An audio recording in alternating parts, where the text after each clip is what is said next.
is up, everybody, and welcome to another edition of the Sports Report After Dark. I am your host, Seven. With me, as always, is my partner in crime, the fabulous Dan the Dick Werner. Wow, And that's a hell of an intro.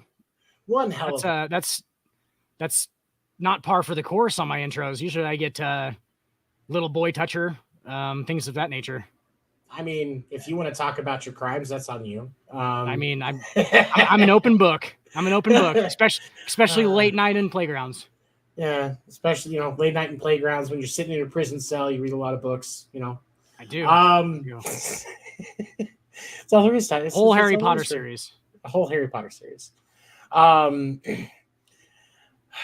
Man, it's been a week, and we planned to color coordinate this week. Just because we're besties like that. Yep. We're taking our rose petaled bubble baths before Sports Report tonight. We're FaceTiming and comparing dick sizes, and we decided to wear Chiefs jerseys together. We're like white 7th grade girls. Yeah. Just color this patterns. after a 20-minute argument on who was more attractive, Justin Timberlake or Nick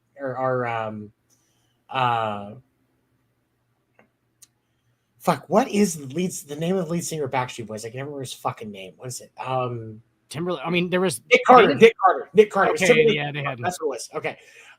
We were arguing over who was more attractive, Justin Timberlake. I mean, clearly JT. It's clearly JT. Are you blind? It's see. This is why you can't remember his name. It is clearly Nick Carter. Aaron Carter's less attractive brother is still more attractive than Justin Timberlake. Tony, Nick was cute, not hot.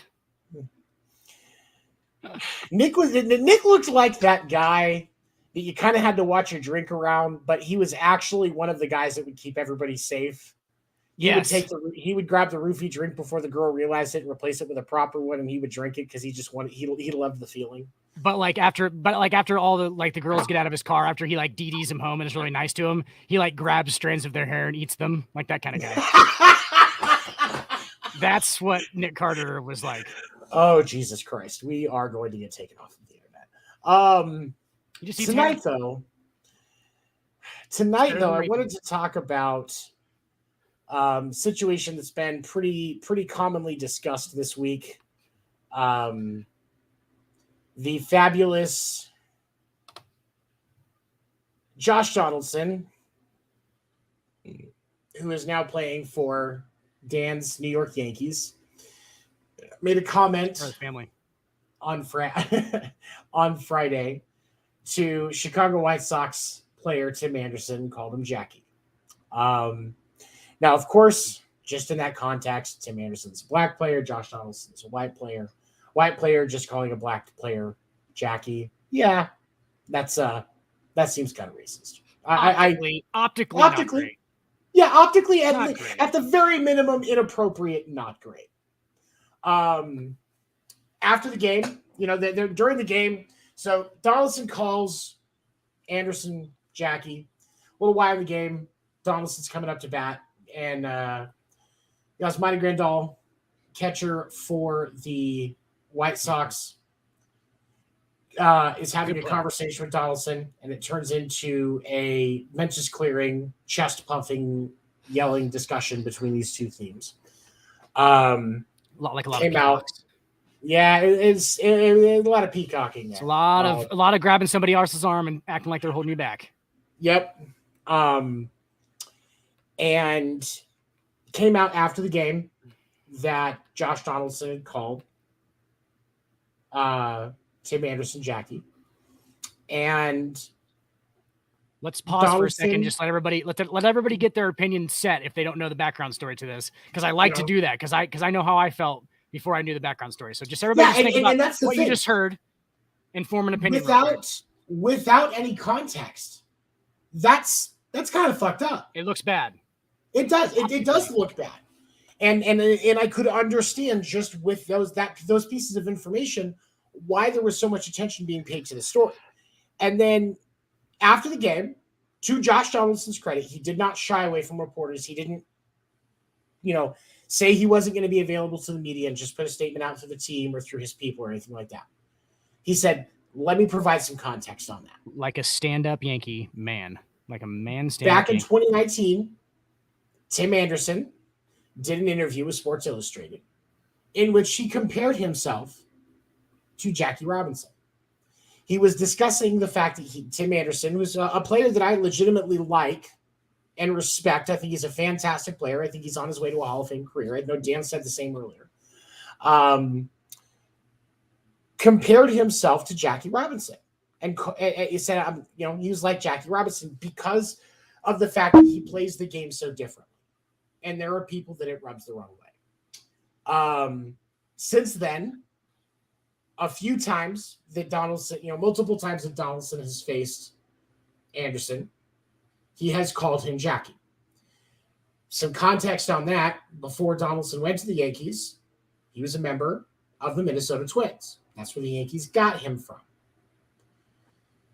And so the White Sox and the Twins, who are both in the same division, the American League Central, Major League Baseball, play each other multiple times a year. It's a division game. Of course they do. And so this is something that he has said multiple times. And he was referencing that to diffuse tension from a situation that happened in the series before that the Yankees played the White Sox, in which there was some questionable contact between Donaldson and Anderson. And I can agree if you look at the situation in question with that, if you go watch the video on that. It a little dirty. I'll give you that. Heat of the moment. Heat of the moment. Spirit of battle. Yeah. Spirit of battle.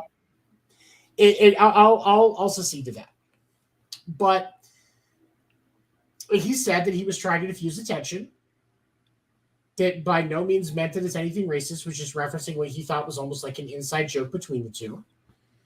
And that he wasn't meaning anything racist by it, and he would be happy to sit down with Tim Anderson and talk things over,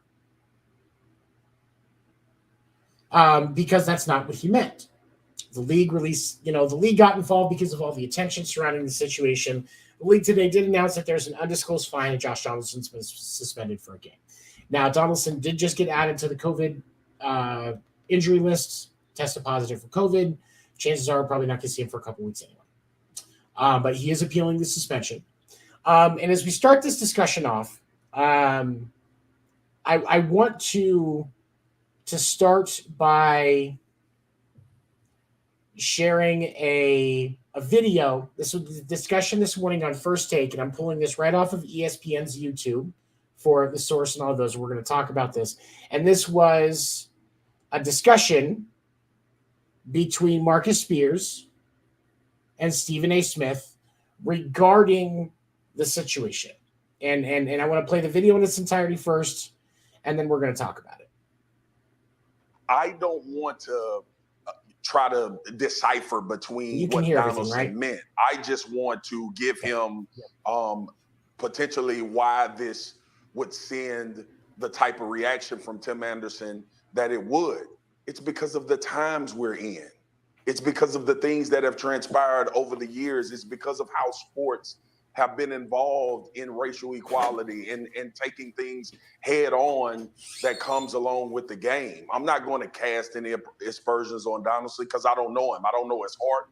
I don't know what he actually meant. But I know, he talked about Tim Anderson referring to himself as Jackie Robinson. We've had a long history of having to explain how Black people can refer to themselves as opposed to somebody of another race. That comes into question in this particular situation as well. The part that I think sends the wrong message, the part that of why we're talking about this on First Take and wrapping up so I can let Stephen A. take the mic on this. I'm not a sensitive guy, right? Like, I'm one of those dudes, and Stephen A. knows this. He's my big bro, and we talk about this all the time. I just want to know where you stand. And I've said this to you as well, Molly Q. I just want to know where you stand on. All right. So I know how to deal with you. I know what place to put you in. I understand the type of relationship or non-relationship that we will have. Donaldson has a responsibility to understand what calling Tim Anderson, Jackie Robinson, whether he called himself that or not, brings a type of connotation that can be misconstrued or viewed as being racist or viewed as trying to bring something up during a time when Jackie Robinson broke the color barrier of all of the things that he was going to. I don't know which one he was trying to level into. I think I have to take him at face value when he says that he was referring to a 2019 interview when Tim Anderson referred to himself as Jackie. But ultimately, the connotation that comes along with that is something that Donaldson has to understand, and he has to understand why that would elicit that type of reaction from Tim Anderson. And watching this story and listening to it, there are more incidences where guys are not fond of Donaldson in this league. I don't know if it has a racist connotation, but he doesn't seem to be an ultimately well-liked guy throughout Major League Baseball and in certain locker rooms and in certain rooms. Subjects like this, I love embracing on this show. Particular incidents like this annoy the living hell out of me. Because Tim Anderson is somebody I'm incredibly fond of. Major League Baseball players, as of May of this year, 7.2% of Major League Baseball players were black. We understand that. We understand there's a paucity of African Americans in the sport. We understand that this is something that's incredibly alarming to Major League Baseball and that something needs to be done to address the limited numbers of African Americans participating in the world of Major League Baseball. We get that. So we have to understand that Tim Anderson understands that better than anybody. Knowing that he knows that, here's what upsets me about this. We are having a conversation about race, and I can't sit here and tell you that anything Josh Donaldson said was racist. I think that it's actually wrong for people to attach racism or racist to Josh Donaldson today or for this incident. I don't know the man at all. Never met him, never talked to him, don't know anything about him. I don't even know, I'm not even aware of what you said you're aware of, Marcus, that he doesn't seem to be particularly well. Like, I've got to ask the baseball aficionados that cover the sport how true that statement is. I have no idea who the man is. I mean, I've seen him play. Okay, and I saw that he came down on Anderson's arm when Anderson was kind of go back to third base, when he overran third base rather, and was going back, and they tried to get him out of third base. Yep. You don't come down on his arm like that. I can look at that, but as it pertains to this particular comment being racist or invoking racism, here's where my problem lies. Tim Anderson said you had a problem with that. Well, Josh Donaldson stood before the media, no written statement, no tweet, no anything, right in front of everybody. Report, no statement issued and he disappeared and you couldn't find him looking for him. No, right in front of the media. He said, let me give you the history. And then he said that he had said this to Tim Anderson on several occasions in the past. Both of them had joked about it and it was fine. So if that's true, how come Tim Anderson hasn't talked about that? See, what I'm saying to you is this. We have to be fair. Because if you're Tim Anderson and you're addressing this subject, well, address what he said. Did he call you that before? Were you two joking about it? Did you say that in the Sports Illustrated article? Was that where this bred from? And if that is the case, were you offended by it then? Because he's saying, no, it was understood. Because why? Jackie Robinson integrated the sport of Major League Baseball, 1947. Jackie Robinson stood tall and high as an African-American that wanted to make sure he integrated the sport and assisted greatly in that. We all know what Jackie Robinson stands for. And Tim Anderson, looking at the paucity of African-Americans participating in the sport of Major League Baseball, he wants to take that position. So guess what? Did he mind being called that? We don't know. And because we don't know, and Tim Anderson hasn't enlightened us about it, now here Josh Donaldson has to deal with the fact that he's being called racist. And this is the thing, and I'm gonna go back to you, Swaggo and Molly, with this. Here's why I'm annoyed by it. We gotta make sure when we make accusations like that, that it counts. It's damn near pretty irrefutable what you are. Agree. Because when you leave that wiggle room for denial, it heightens a level of sensitivity that we're perceived as having. It gives others an excuse to be tone deaf to when we're making those arguments. And then when real, bona fide, undeniable, unequivocal, racist behavior is exhibited and put on display, people get to feign denials and all of this other stuff because so many times we're bringing this up. I'm just saying, we got to be careful. Thanks for watching. Okay. All right. So I wanted to play that video first because I feel like there are some valid points from Swagoo and from Stephen A that were discussed with this topic. But before I dive into my side, because I know I can get fucking long-winded with this shit, I'll let you kick it off, Dan. Understanding what you know now, where do you look at this? Well, how do you see this? Couple of things. Stephen A. Smith was on that. That's an awesome take. It makes me not hate him as much, I guess. No, I really don't hate Stephen A. Smith, but no, he was spot on with the whole thing. Honestly, the actual quote, by the way, by Tim Anderson. I have it right. We're gonna put that up in a minute. So I want to let you do your take, and then we're gonna pull that up because and I'm gonna put the links for the YouTube video and the Tim Anderson article in the comments section for you guys to view and review on your own because I don't want to pretend that we're right here. That we're 100%. So I want to put everything out there so that this can be a discussion, because if I have shit to learn, I want to fucking know. Right. But so before I launch into my part, I'm going to show the article as well. Go ahead, Dan. I tend to be a bit of a cynical person when it comes to these kind of things. The fact that Tim Anderson, like Stephen A. Smith said, has not come out and irrefutably said anything against what Josh Donaldson said, we at this point can kind of assume that was a thing, that they were joking about it several times before that. The amazing thing is that Josh Donaldson reads Sports Illustrated, because I didn't know anybody read that anymore. But but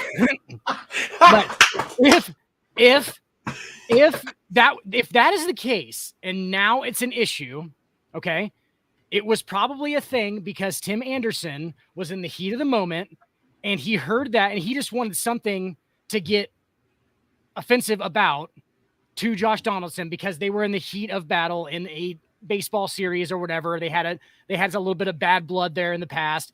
Before that, it wasn't an issue. That was what sparked it. Stephen A. is saying the exact same thing that I just said on the Sports Report too, by saying that if that is all of the case, you can't just come out now and use this as some kind of platform to say that it's racist. Then, like, just say he said something to me and it pissed me off, so I started swinging. You know what I'm saying? Like that's what it needs to be. Don't bring the whole racist thing into it, because you clearly know that Josh Donaldson was joking with you.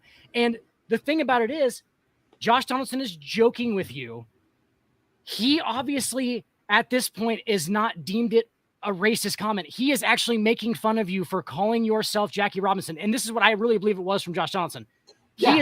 He is making fun of you for calling yourself Jackie Robinson because he knows that you haven't had to go through half the shit that Jackie Robinson actually had to go through. And the quote is so ambiguous. When you put it up here, the quote is so ambiguous as to what he means by it that I think that he's fucking up there too. I think that he should have been more specific in what he said. I think he tried to say it almost like, well, obviously I'm talking about just revolutionizing the game as an athlete, right? Like Jackie Robinson did. But don't use Jackie Robinson. Use Ricky Henderson. Use Barry Bonds. Do you know what I'm saying? Use Reggie Jackson. Use any of these guys that revolutionized the game athletically, if that's really what he's saying. How much fucking film? Okay, I don't know for a fact, but how much fucking film has Tim Anderson really watched of Jackie Robinson?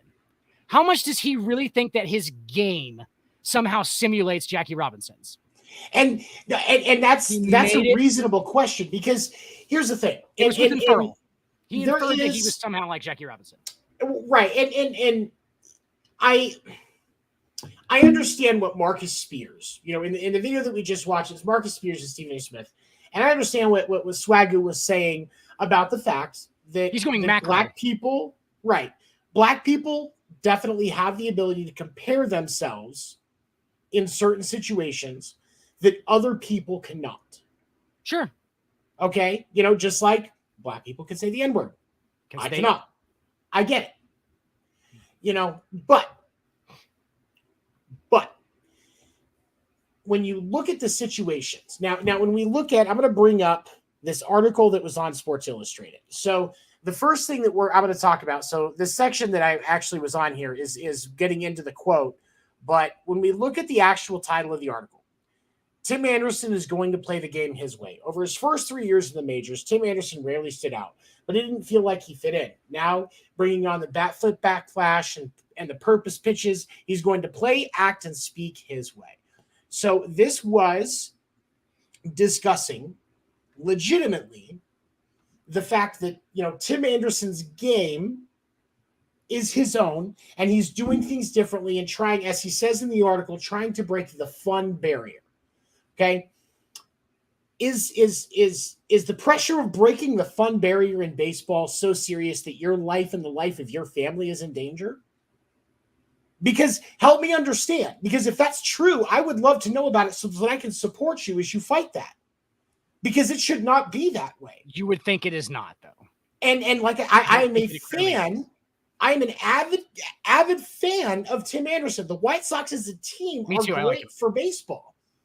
As the AL Central as a whole is a fantastic thing for baseball, because there is legitimately, in a lot of circumstances, so much parity in that division. So I take no issue with what Tim Anderson is trying to do. And also, as Swagger was talking about and Stephen A was talking about, the importance of being a black baseball player and trying to get more young black athletes interested in baseball. Diversity is key to the success of any endeavor in today's climate. It can't just be about one thing. And there are so many black baseball players that are absolutely amazing. We are selling ourselves short as baseball fans if we don't put an emphasis on diversity when it comes to athletes, because so many amazing baseball players were not white. I absolutely support the idea that athletes of different races should be championing, getting their, individuals of their culture into baseball so that we can see more diversity. 100%. But when you compare yourself while breaking the fun barrier to Jackie Robinson, because his exact quote, I'll read it on the article, and I'm going to comment the link for the Sports Illustrated article so you can read it. And in the paragraph of this is coming up, I'll read it all. It says, the color barrier fell 72 years ago. Anderson honored the occasion by wearing the number 42 on the anniversary of the debut of the man who broke it, as do all major league players and staff, by hosting a private screening of 42, the 2013 biopic for kids from the White Sox Amateur City Elite program, which introduces inner city Chicago youngsters to baseball. But he sees another barrier, one he's intent on toppling, the have fun barrier. And then as a direct quote, he says, I kind of feel like today's Jackie Robinson, he says. That's huge to say, but it's cool, man, because he changed the game. And I feel like I'm getting to a point where I need to change the game. Okay. The truth of the matter is,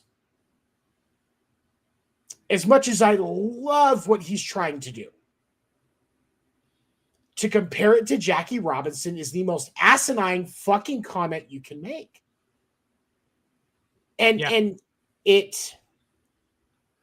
I understand that there are some players that don't like Josh Donaldson. Of course, a lot of that stems from AL Central, and I'm just commenting the link for the Sports Report article so you can check it out for yourself. A lot of that's going to stem from AL Central players that had to play him. And what professional athlete is not an asshole? You have to be. We've talked about that extensively on this show. There's a lot of nice guys, but they're usually not champions. I mean, and that's the thing. it takes that certain asshole je ne sais quoi, if you will, to get to that elite level. In a lot of things. Yes, they may be great when dealing with fans and press and reporters and stuff like that. Like Kobe. Kobe was amazing in interviews. Absolutely amazing. Always good in front of the press. Usually really good when it comes to fans walking by, signing shit. All about the kids. By all accounts, probably a good human being when he was not locked in Mamba mode. You know what I'm saying? Right. Like, probably a good. But when you get him on the court, he is fucking with every single player he plays against. There are stories that you can come across on the internet about Kobe of ways that he has trash talked and gotten inside the head of the people that he played against. The birth date of an opponent's cousins. Steven Jackson. He did that to Steven Jackson. Okay? It's going to happen. And Josh Donaldson, a lot of people forget because there are some people that may not have pensioned how much shit the Yankees got for taking on that contract. Josh Donaldson is a $50 million a year player. You know how much of an asshole you have to be to make that much money as a professional athlete? To be at an elite. Josh Donaldson is an elite MLB player. Not probably anymore, but for a while the guy won an AL MVP. He's been the best player in a league, in a professional league. That makes you a fucking freak. And he may not be at that level performance-wise not anymore. now. But when you get to that level, the mental game becomes so much more crucial. And when you have somebody like Josh Donaldson that knows the White Sox, Josh Donaldson knows the White Sox. He's 37 years old, so he's been in baseball for a long time. He knows what he's doing. I mean, mental edge wise. And even, he's going to say shit.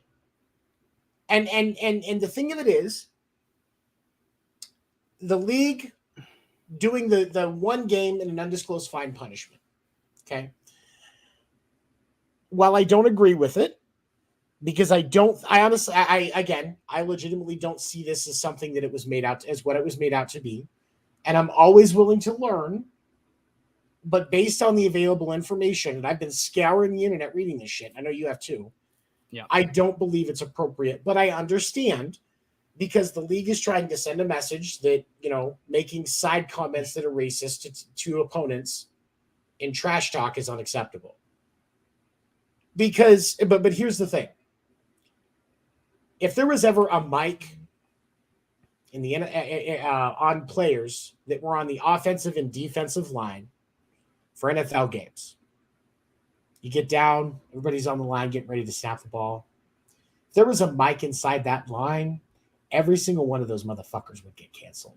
There is so much fucked up shit that is said. And I'm not condoning it. I'm just saying that we can't run with the misconception that Josh Donaldson is this piece of shit player that is constantly, because in professional sports nowadays, I'm not saying that racism doesn't exist, but there's no way that it can function openly.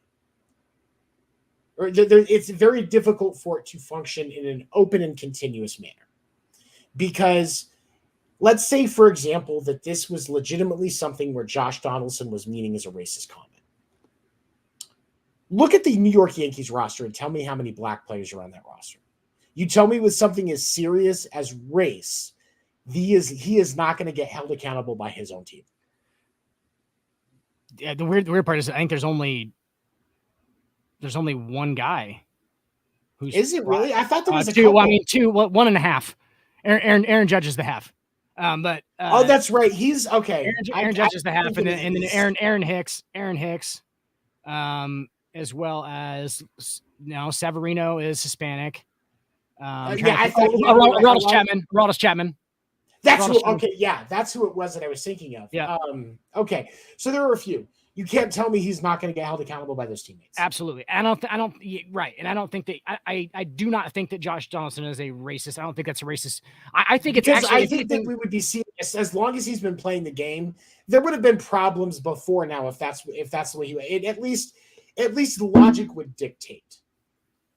In a way, he's kind of being kind of anti-racist by saying like, hey, Tim Anderson, pump the brakes a little bit on on you being like Jackie Robinson. I think that's what he meant by the comment. I think that's why he poked fun at it in the first place, is I think he's saying like, hey, bro, like I understand, because I understand, like you said, like I appreciate what Tim Anderson's trying to do, because I think there is a lot of cultural stuff behind him. He is a black man who plays in Chicago. They have that youth program that you just talked about. That whole thing is like that's a thing. He's actually trying to do that. He's trying to get young black people into baseball, which is awesome. I totally think that's awesome. Okay. Yeah.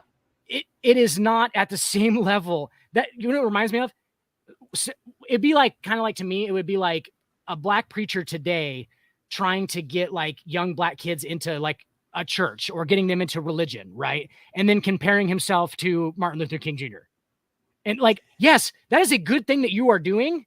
That's a good thing that you are doing. Trying to. I don't know that it's that off the wall. I think that's a little bit more of a stretch. I kind of see where you're going. We're talking about with sports, obviously, so it's a little bit. That would be more serious, but I think I kind of see where you're going with it, but I don't think it's. Not that serious. I mean, I don't. But I kind of see where you're going with that, but I don't. Yeah, I don't know about that comparison personally, but anyway. Basically, I'm just saying. Okay, so basically, I'm like, you're saying it's inappropriate that he compared himself and what he's doing to what Jackie Robinson is doing because of. Respect what that man actually had to go through, Tim Anderson. Right. I'm not calling you out, Tim Anderson, for just being born in a different time than Jackie Robinson. Like, I'm not saying that Tim Anderson wouldn't have done the same thing that Jackie Robinson did in 1940, whatever, right? Absolutely. I'm not saying that he wouldn't have done the same thing. I'm saying it is not that time. And what you are doing is not to the same scale that Jackie Robinson had to deal with. Jackie Robinson's life was in danger. It was a life-threatening situation for Jackie Robinson. And that was basically like a comparison I was trying to make with Martin Luther King. Martin Luther King risked his life and lost his life doing that. Correct? Like, well, but Dr. King, I mean, the reason why I think that the comparison wouldn't be quite right there is yes, Dr. King was a man of faith, but he was focused on marching for equality for his people, whereas a young black preacher today pulling people in is pulling into religion is not going to be the same as, yes, Dr. King was a preacher as well, but I don't think, I mean, I would be closer. But yeah, like I said, I kind of get what you're saying. Like there's still a stark difference there, but I do get why you were trying to go with it. Not into the church, just a young black activist comparing himself to Martin Luther King Jr., trying to just get black people for the empowerment of their people. Do you know what I'm saying? Does that make sense? Just comparing yourself in this time to that time. It is different now. It is way those guys, like, they were badasses. They were risking their lives. Literally. Yes. And all I'm saying. And that's where I get frustrated. Like last night when we were talking about this in the winter meetings, my baseball podcast, it runs Sunday nights, 9 p.m. Eastern. You can check it out on YouTube. When we were talking about it last night, like, I see two separate things here with this issue legitimately. The Josh Donaldson comment on Friday, looking at that as inappropriate, because I can't go any farther than calling it inappropriate because I don't have evidence to call him racist. There's so many people that like to throw that word around today, somebody being racist. There's a difference between racism, ignorance, and being an asshole. And that difference is context and information. And the reason why I say that is, yes, when we look at what happened, just the core piece of it, that clickbait title, Josh Donaldson calls Tim Anderson Jackie in reference to Jackie Robinson. Yeah, looks kind of rough. But when we look deeper and we look at the story and then we look at the comments that Tim Anderson made, his direct comments, he's never denied these saying these things, mind you. No, he said them. They were on the record. And he says it. He compared what he's doing to Jackie Robinson. And I find that inappropriate because, something people don't realize. Jackie Robinson's widow is still alive. And if I'm going to hear that what somebody doing today is in comparison to what Jackie did, it's going to come from her. Because anybody else that says that is going to take a compelling amount of evidence for me to be like, yeah, it is. Because there's the weight of what Jackie did in breaking the color barrier, putting his life on the line because he wanted to play baseball that damn bad. It's remarkable. It took courage though too, because a lot of guys, a lot of people don't know this. Jackie Robinson was not the first black choice to be the first black player. There were better players in the Negro Leagues than Jackie Robinson. He actually wasn't the first choice to play Major League Baseball. They all the other guys turned it down because they were like, "Fuck that." and honestly, I totally get it. I don't know if I would. I have never been put in that situation. I don't know if I would have had the courage to do it either. Honestly, I probably would have been those dudes to be like, "Fuck that." I can't judge somebody for looking at that and thinking that's too much. I wouldn't have the mental health to be able to withstand that. I don't blame him. Yeah, exactly. So that's hard. He showed unbelievable amounts of courage, and then he took so much shit. He took so much shit after that, like life-threatening shit. If you want to get a good idea about the story of Jackie Robinson, the movie 42 is a fantastic flick. Chadwick Boseman, who was the Black Panther, this is the movie that really broke him out, if I remember correctly. It came out back in 2000. Came out back in 2013. Yeah. And Lucas Black is also in this movie, an actor that I think does not get anywhere near the amount of respect he deserves. But it's a great flick, but it does not do justice. I did reports when I was a kid a couple of different times on Jackie Robinson because he was one of my favorite baseball players to talk about when I was a kid. The amount of time that Jackie spent getting spit on, just standing there taking swings before he went up to bat. The number of times that he was standing at the plate and people are shouting horrible things to him while he's just trying to hit the damn ball.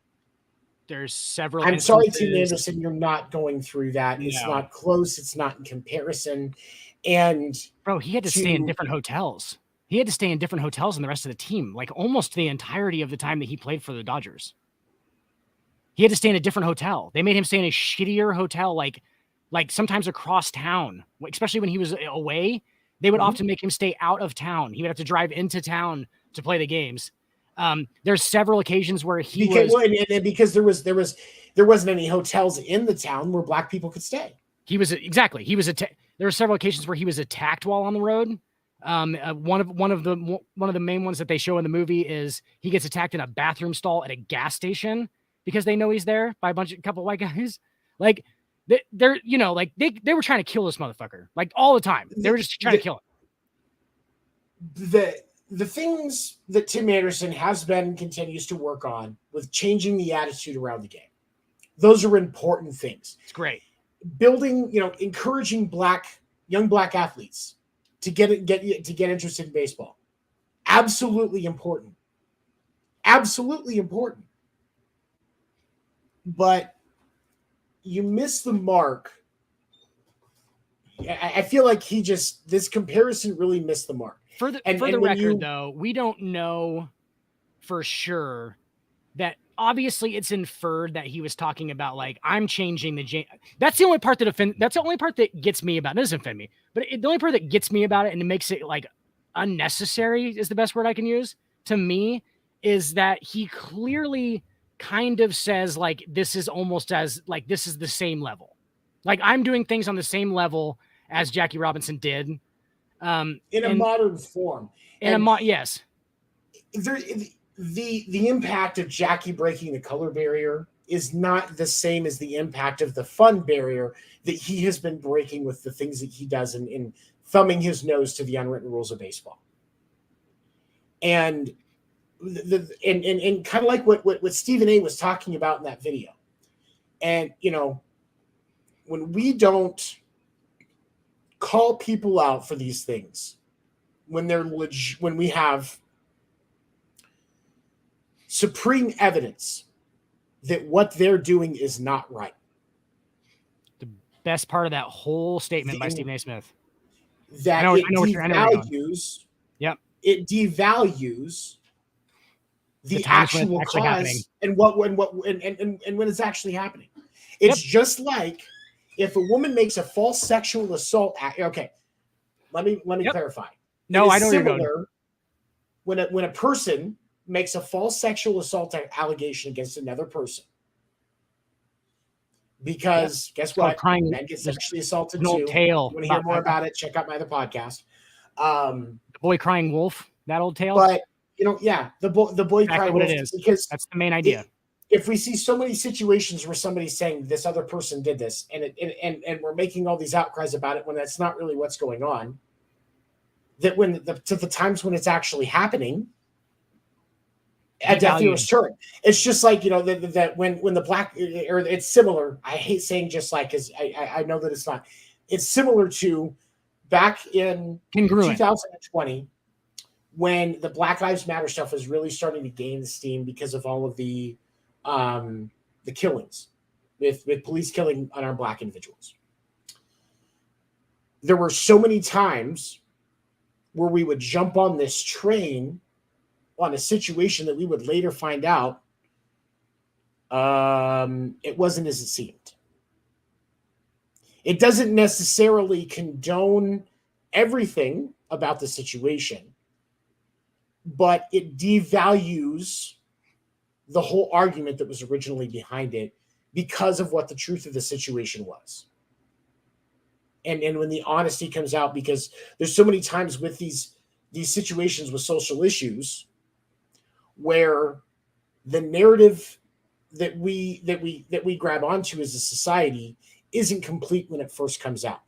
And so many people that are so passionate about civil justice, which I think is great. Right. We need to be fixing things in this world and in our country, in America, in the United States of America. But there are so many people that like to grab these stories with incomplete information. When Johnny Depp, when it was first made out that Johnny Depp and Amber Heard was getting a divorce, it was made to look like Johnny Depp was abusive and an alcoholic and doing all these bad things to Amber Heard. Over the last 6 weeks in the defamation trial of Johnny Depp versus Amber Heard, we have learned as a country and as a world that we didn't know everything that was going on. And so now, we see this groundswell of support for Johnny Depp, but we're not going to get to see him in a Pirates movie again because Disney ended the contract with him because of the situation without getting all of the information. And I'm not saying that Johnny Depp was perfect in his relationship with Amber Heard. Performers are crazy fucking people. It's the chances are that he is not perfect in that situation. But it is also very clear that she was abusing him. Yeah. She was abusing him. It's actually a justified claim. And so as we look at this situation, when Tim Anderson is going to make this look like it was a horrible, racist, violent, mean, crazy, painful thing. But in reality, Josh Donaldson was just being an asshole. It was the comment. I can get it being inappropriate, and because if Tim's not in the right mood, it gets overheard by the wrong person, gets taken out of context, as it did at the beginning of the situation. Yeah, it looks bad. Absolutely. But once you apply all the facts to the story, it is very, very clear that it was fine before. Tim Anderson was joking with him about it before, probably recognizing that the comparing himself to Jackie Robinson probably wasn't the best thing. Probably has realized that at some point. Realistically, he knows. But he doubled down is what pisses me off. Right. He doubled down on it. To put yourself in this situation where you would let this slide without any indication. And we add in that with Donaldson saying, yeah, this has happened multiple times before. And he's not acknowledging that part. what he said today just crossed the line. Can't have it. You cannot eat your cake and have it too, Tim Anderson. And don't double down on something when it's. Help me understand, because I am all for using my white privilege to advocate for those that don't have it. Yeah. I am all for that. I might as well use this shit for some good. Dude, that's so crazy, dude, because it took me like till I was like 30 to realize, like, I don't want to be one of those dudes who's like, oh, I have so much white shame. Like, I'm not ashamed to be a white guy, but at the same time, like, no. I understand that I fucking have had some easier paths naturally. Not a joke, guys. Yeah. I've had some easier paths in life naturally because I am white. If you think that is not a thing, and I'm not saying every single white person, don't freak out. Not every single white person has this easier path thing, but me in particularly, because the color of my skin, I just naturally got a little bit easier of a path in life. Not a joke. I've realized that it's happened. Yeah. And that's the thing is I've gotten into my professional side, like I've kind of seen to an extent some of the things that happen, and I've learned some of the things that can do, oh, this person has a more ethnic name. All of a sudden their resume doesn't move past despite their qualifications. These things happen. Yes. Statistically, it's actually proven that John gets a job more than Jose does. Yeah. Not off of what they look like, but name. Equal qualification. John gets hired more often than Jose. Because there is a projection that comes from John. But when you think about John, what do you think? You think about Jose, what do you think? That's all it is. And that's all it, and that is kind of the basis of what we're talking about as far as white privilege, whatever you want to call it. Because I would much rather be using my energy, my resources to advocate for those that are getting wronged because of the color of their skin. I am fortunate enough that I have access to a platform where I can do that. You're also fortunate enough that you're a rational enough person to see just that it actually is a thing. And we're not saying that like that we, that white people need to feel bad about it or anything. It's literally just it's just kind of how things are. Like that's just how it is. And actually, but at the same time, it's hard for me to, because like you and I, especially with the fact that we spent so much time in the Midwest, I there's this misconception about the way that I think there's a misconception about the way that a lot of racism happens in these rural areas. Right. It's not white people chasing down a black guy in the middle of the street all the time. It's not so much burning crosses anymore. No, it's the name. It's that racism. It's that silent racism. It's that silent racism that gets done in the neighborhood cookout, where you realize that it's just all the white people that are sitting there around the fire. You take a look around, make sure you're a couple of beers in so everybody's relaxed and comfortable. And then it starts. Yep. The beginning comments, the stories. Like, and we've both, like, and Dan and I, because of the areas that we lived in the Midwest and in these rural areas, you see it. Yeah. It's not always as out as it used to be. It can't be really anymore because of the fact that society doesn't accept it the way as it used to. But that's where it happens now. But it's hard for us to draw attention to those things and to those thoughts and to those behaviors when we have individuals that are, I don't want to say crying wolf, because I don't think it's quite that. Individuals that are making a mountain out of a molehill.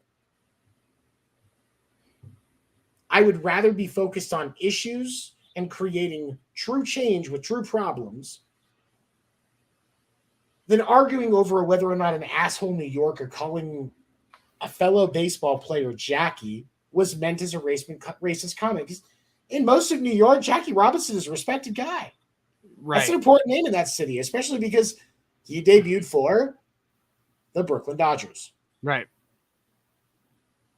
So, and by blowing these things out of proportion, we are minimizing the actual situations in which it does happen. And it does happen. And we're minimalizing the impact of when it does happen because we freak out about some dude calling a black dude Jackie, when clearly the story behind it is that it was not meant to be. I do not think that Josh Donaldson made a racist comment. Do I know if Josh Donaldson's racist? I don't know. I don't fucking know Josh Donaldson. Like, I don't know the guy. I don't know him, but I would guess that he's probably not. You know, like, I honestly, it's with professional athletes, it would be hard. That was why John Rocker was such a huge deal. The John Rocker ESPN article where he came out and said that he basically just said, come out, and he just said he doesn't like anybody who's like, I think he refers to them as brown or something like that in the ESPN article. I won't quote it because I don't remember. Kurt Schilling, some of the dumb shit that Kurt Schilling said over the years, and why he didn't end up in the Hall of Fame through Kurt Schilling does some straight right wing stuff. Kurt Schilling's always like right wing, like super like yeah. Those individuals are a legitimate problem. Yeah. Don Imus, legitimate problem. Yeah. Donald Sterling. That's Donald that silent Sterling. shit. Donald Sterling, dude, that's that silent shit that we're talking that's about. Exactly you guys want to know what the silent stuff is? Yeah. You guys want to know Donald what that silent Sterling shit is a prime example of that silent shit. Yep. Because they're not going to, Don Sterling knows that those black guys down on that basketball court make him money.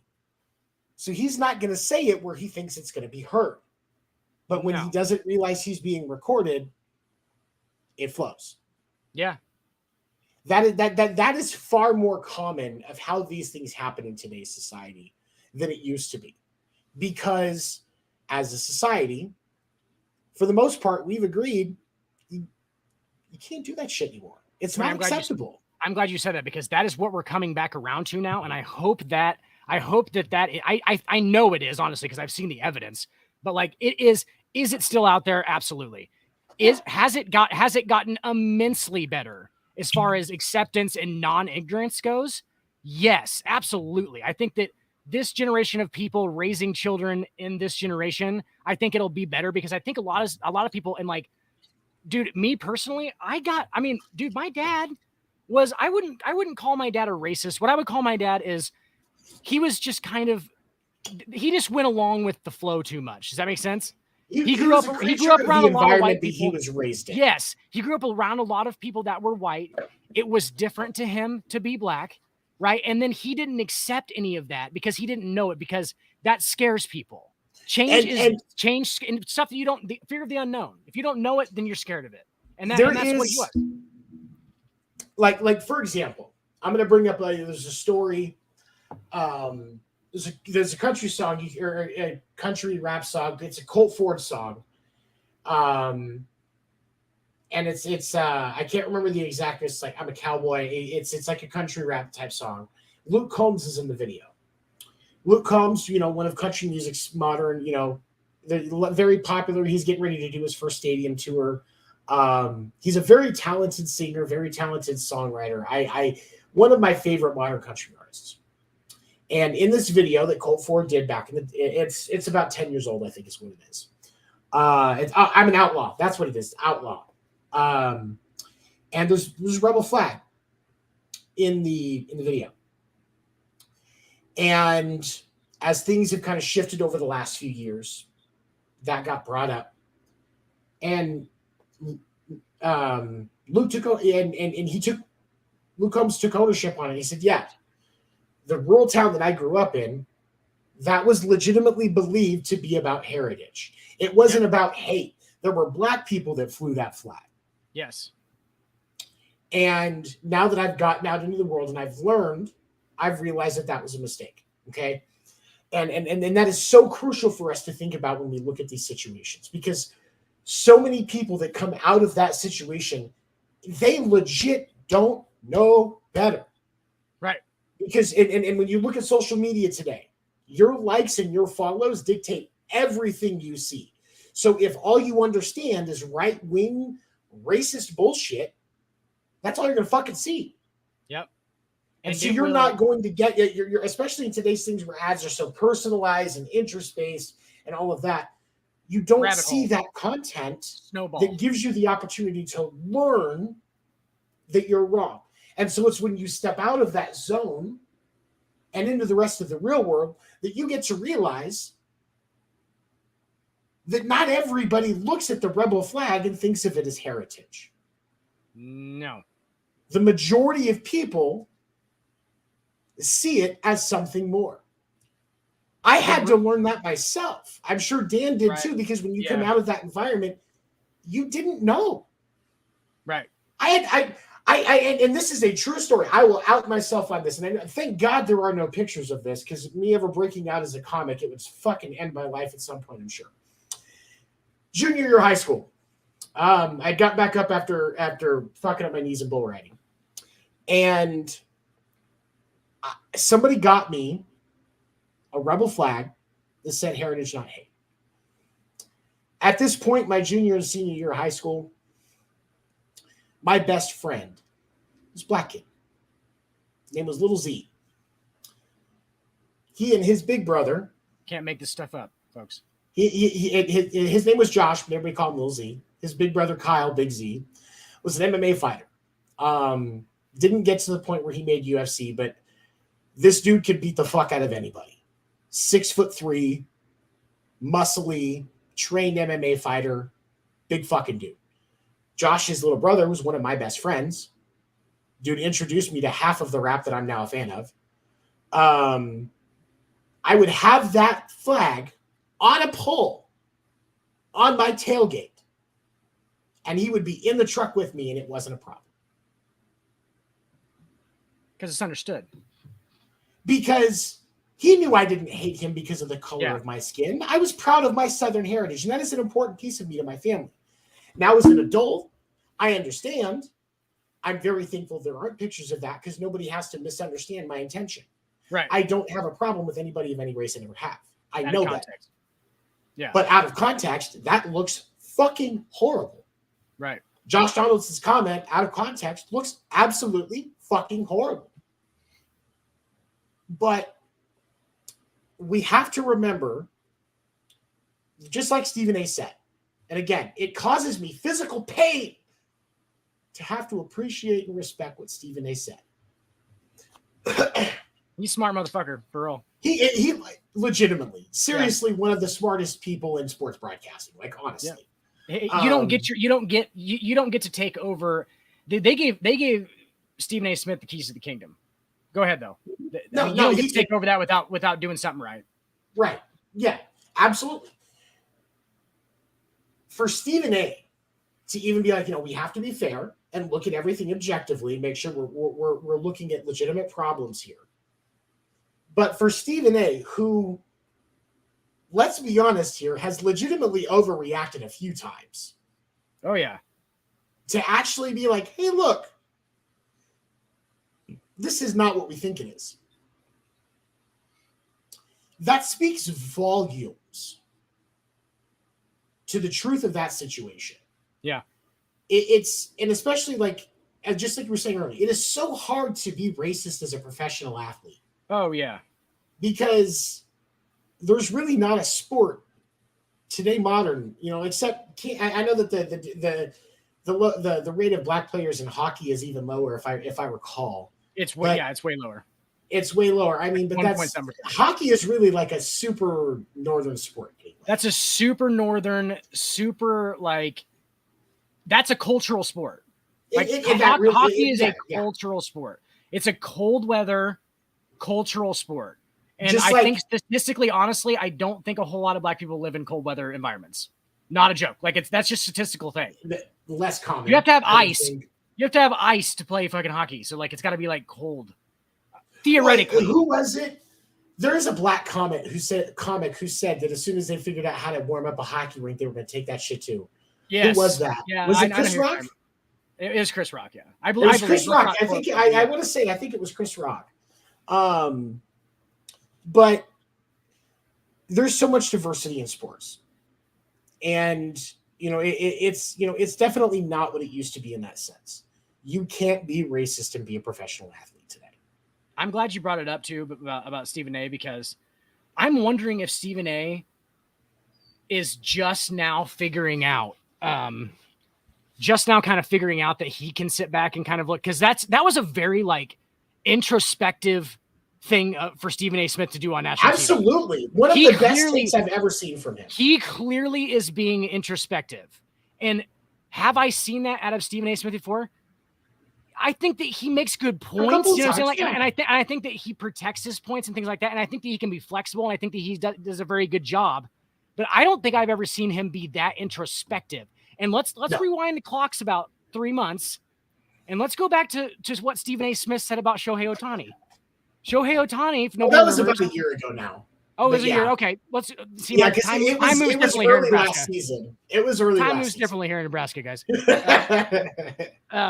But it's not a joke. It really does. You come up here, figure it out. But no, he said that basically we're not going to go into that because we covered that when it happened. But he said that basically Shohei Ohtani could not be the face of Major League Baseball because he didn't speak English. Okay, it's kind of a misled comment. I don't think that he thought it through before he did it. And no, and he even admitted the day after he took onus on that and said that it was wrong, and he didn't really think about the impact that would have on how fans that are Japanese would see it and stuff like that. Like, right. He took ownership pretty quickly on that one. His perspective, as much shit as I give him for it. His perspective, we all gave him shit for it because we like to give Stephen A shit. But like, because Stephen A's killing it. If nobody's giving you shit, you ain't killing it. Right. But no, we like to give Stephen A shit. But yeah, sorry. But I lost my place now, Tony. God damn it. No, I'm just kidding. But if you are going to do that, I think that might have kicked Stephen A. Smith into kind of an introspective mode where he was like, oh shit, like maybe I can kind of think about these things from and that's all that I would ask anybody to do. I think that you and I do it naturally. And I think it's such a good, like, I'm going to high five and pat us on the back. I think that regardless of our flaws, we at least think about things introspectively. Like, we do not stranglehold opinions as far as the general sense of things goes. At least we think about them deeply enough to come to say whether or not our conclusion is right or not, which most of the time it's probably not. At least we're thinking about it constantly, and it's constantly evolving, and we're allowing it to evolve. We're always open to new information. People to do. Yeah. And that's what I ask anybody to do. We should all be willing to adjust our opinion based on new information. That's the healthy choice. Do not stranglehold your opinions. Yeah, don't. It's hard not to. Never ignore new information because you're only selling yourself short. I've done it. I still probably do it. I mean, we've all done it at certain points, but yeah, it's only human. But at some point I do, like, if I get dragged enough to one side of it where I go, holy shit, I might be wrong about this. Like, I can accept the fact that I was wrong, and I can at least try and learn the other sides of that, of whatever it is. And that's all that I would ask anybody to do, honestly, because that's all you can do. Like you said, that's all you can do. If you're doing that, you're doing okay. Exactly. And you should be willing to keep yourself accountable to the point where when new information comes to light, you can accept that your opinion has to evolve or change.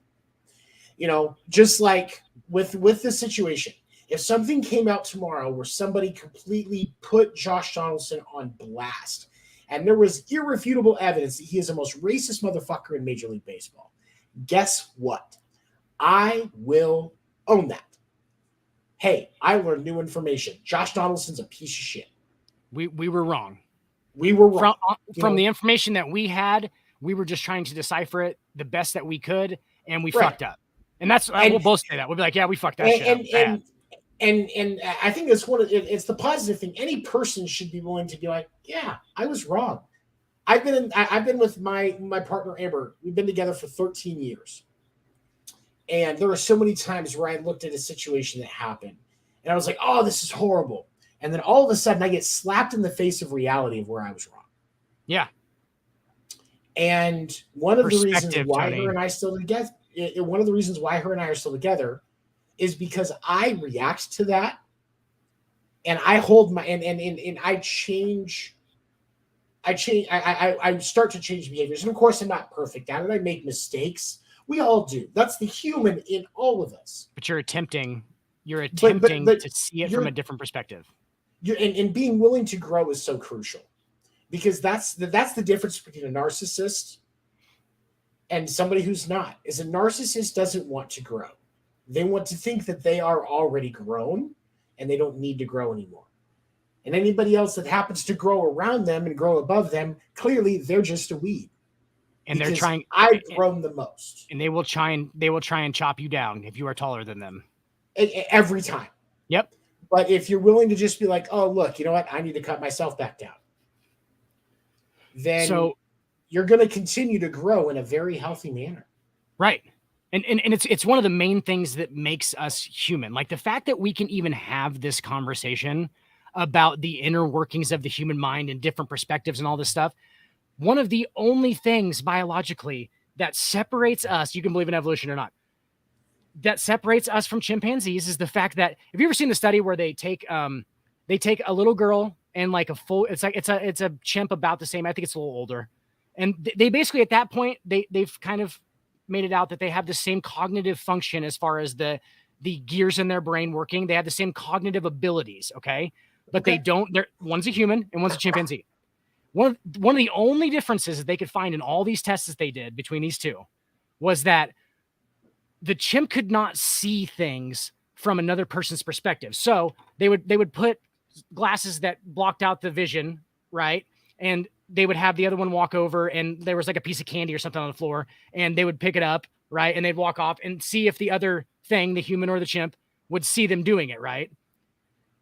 The chimp basically just didn't understand that the girl couldn't see him, like, because he couldn't look out of her eyes is basically what they study. I don't, I'm fucking it up. But like, no, the study I see what you're saying. Do you know what I'm saying? Like the study basically said that the chimp could not put himself in the humans, while the human little girl was considering the chimp's point of view, quite literally considering the chimp's eye point of view. And she could consider, and that was one of the only differences they could find, but it made a huge difference to how they actually acted and interacted with other things. Because empathy and you know, the buzzword that always gets thrown around for that ability and the ability to see and try to understand something from somebody else's point of view. The buzzword that always gets thrown around with that is empathy. Right. You know, so people call themselves empaths, or just understanding, another person's energy. And having the ability to just be empathetic with another person, another situation, new information, that's what makes you human. It legitimately is, because animal, when you look at the animal world, everything is so cut and dry. Yeah, it's black and white. One side or more black and white. More, a lot more black and white. Myself, is mental health. I have complex PTSD, bipolar 1, ADHD, and generalized anxiety. And so one of the things that I work through is I do therapy on a regular basis. I take medications. One of the things that I work through in therapy, if you ever get the chance to look up cognitive behavioral therapy, it's one of the most fascinating therapy techniques that I've ever come across. Yeah. Because it's ultimately just about shifting your mind. Because people that are like me, that have been through trauma and have mental health conditions like I have, the black and white of life is a comfort zone for them because they know what it is. They will avoid something that's more ambiguous over the black and white because they feel like if they know what the black and white is, they have more control. Even if the black and white is fucking awful. Exactly. Even if the black and white is fucking awful. And they know that the ambiguous part has to be better, they'll still stick with the routine because that's how their brain has locked in. It's locked. Our brains get wired into that being literal. And I can say this from personal experience, literal muscle memory, to the point where I would look at situations and take the route that I knew what was going to happen, even if it wasn't the best result, because the route where I didn't know everything was going to happen, I didn't know everything was going to happen. So I didn't know if I had control. When you're not willing to accept new information, it is a control issue. whether it's that's conscious or subconscious. This is one of the core pieces of psychotherapy when it comes to narcissism. Or narcissistic type behaviors. Because if you're not going to be accepting and willing of new information and willing to take yourself out of the black and white and be in the gray where you don't have that control and you can still accept that you don't have control of those things, then that is the core of narcissism right there. Yep. And so as we look at this situation, of course we have to be at the foremost willing to be accepting of new information. Either way, there could be more information that comes out that makes it more look like Tim Anderson was just being a fucking baby. Okay. Right. But there is also the possibility that tomorrow we could wake up and a player that used to play with Josh Donaldson on the Twins and now plays for another team puts information out that Donaldson was making a lot of racist comments and doing racist things towards him. Right. We have to take that information too. And absolutely. We have to be willing to learn it and work with it and develop our opinions. But can I just say too, Tony, without the, this is not a joke. Without the periodic and sustained over time use of psychedelics, this is not a joke. I think that I would have a lot more narcissistic tendencies. That's just a random fact that I'm going to throw out there. Psychedelics for me, as a just me, this doesn't mean it's going to happen for everybody, has been an eye-opening, more accepting kind of thing, and it's actually kind of changed the way that I think about those kind of things. I think I'd be more of a narcissistic person, which I'm not saying that don't have narcissistic tendencies. I am saying that I think I would just be like very much more narcissistic and not open-minded to things without psychedelic experiences. Honestly, that's weird, and I'm just throwing it out there. Well, no, and there's value to what you say though, because when you look at the use of psychedelics, certain psychedelics. Now, of course, I'm not going to advocate anybody's breaking the law in their state. Don't at me, don't sue me. I don't give a fuck. Do psychedelics. There are scientific studies that show the use of certain psychedelics in metered specific doses when monitored by a doctor did generate positive results in individuals with mental health conditions. A lot. Specifically, when you look at individuals with post-traumatic stress disorder or, like me, complex post-traumatic stress disorder. Generalized anxiety. Generalized anxiety. That was one of them too. And even some positives with bipolar. Yes. Because when we're the main one that's been used is shrooms. And when you look at shrooms, the effect that's been seen is almost a reset. And in all of these conditions, really what they are is when you look at the waves in your brain, we'll say A, B, and C waves. They're going back and forth, communicating between all the receptors. And these mental health conditions, literally what they are is these receptors are misfiring.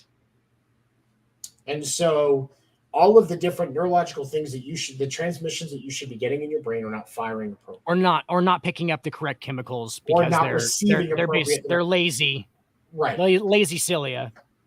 Yeah. And so what science has been able to determine in use with mushrooms, or what's the technical term is psilocybin, or psilocybin, sorry. Is that it resets these transmitters to the point where they're firing correctly. Because when you look at mental health conditions and the medicines that are used in the modern day, most of them are either inhibitors or neuropreventers that are trying to regulate their neurological transmissions depending on what the condition is that you're trying to treat. But with psilocybin, it's not trying to inhibit or accelerate. It's completely resetting and regulating just on an entire scale. And so individuals like us, we gain the ability to to develop progress and reset our thinking, because we're no longer dealing with the fact that our neurological receptors are not communicating the way that they're supposed to. We are actually getting the ability to develop thoughts, see the consequences of our actions, and make appropriate choices. Because, like, we'll use bipolar 1 as an example. One of the chief signs that you see with bipolar 1 patients, and it's extremely common, is that bipolar 1 patients will get themselves into, we'll call them sexual situations that they would not normally get themselves into. Most of the time, this is going to be looked at as infidelity. Okay? But the truth of the matter is, for that person that was unfaithful, it was 1 second, everything's fine. I'm not doing anything I'm not supposed to. And then all of a sudden, that next second, their brain clicks back in, and I've got a chick giving me a blowjob. Right. Okay. There is a literal, scientifically verified disconnect in those situations where they literally don't realize what's going on until it's going on. Tony, I would almost like compare it to like if your thoughts were like cars on a freeway, and they're slowed down to a traffic jam, and then all of them speed up drastically until they're at way too high of speeds and they crash. And all psilocybin is trying to do is make everybody go 75 so that nobody, you know what I'm saying, and stay in their own lane. Just stay in your own lane, go 75. We're just going to run this shit regular. We're just going to run this shit like regular. That's that's the value. Fast. And that's the value of these projects today that are looking at medicines that we spent so much time against, you know, because it's clear with the research that there are things that we can do with CBD and THC based products that 30 years ago seemed impossible. Denver is the first city to completely legalize psilocybin. And we are seeing scientific studies showing that, you know, veterans of combat that are suffering from life debilitating psychological issues from having been in war, which I don't know about you, but if I was actually in an actual war, that would fuck me up too. Yeah, 100%. Being able to not even going to guess how that is. So I don't want to guess how that is, but these individuals. That's how bad it is. If we don't even want to think about it, it's bad. Right. Yeah. Seeing relief from all of these symptoms and these struggles and these things, and being able to have a normal functioning life. Bro, and I'm not saying mine's on the same level, but I had fucking life debilitating anxiety, bro. I had anxiety attacks every week, probably 2 to 3 times a week. I'm talking to the point where like I felt like I was gonna fucking die every single time. And it's the weirdest thing ever, because you know at some point that you're not gonna fucking die, but like the fear of having an anxiety attack would make you have an anxiety attack. Right. Absolutely. And not only did it give me life debilitating symptoms to where I couldn't go to work and shit, I started to drink heavily because drinking was the only thing that would keep my anxiety at a level. And then alcohol literally is a depressant. So you're just swinging a fucking pendulum. You're just fucking swinging that pendulum all the way up, and it's got to fucking come down, motherfuckers. It ain't staying up there the whole time. So it's got to come down. And when it comes down, it's worse. It's fucking worse. So it's not the correct. And like when I did psilocybin, dude, some LSD, every time it was healing. I felt healed after. Like I felt like I was like my brain healed, and it's the weirdest feeling ever because you can't really feel like a cut heals and you're like, oh, it's got a scab. But you know, there are psychologists today that do guided ketamine trips as a therapeutic method. Yeah. And dude who wrote Dave Chappelle show, Neil Brennan.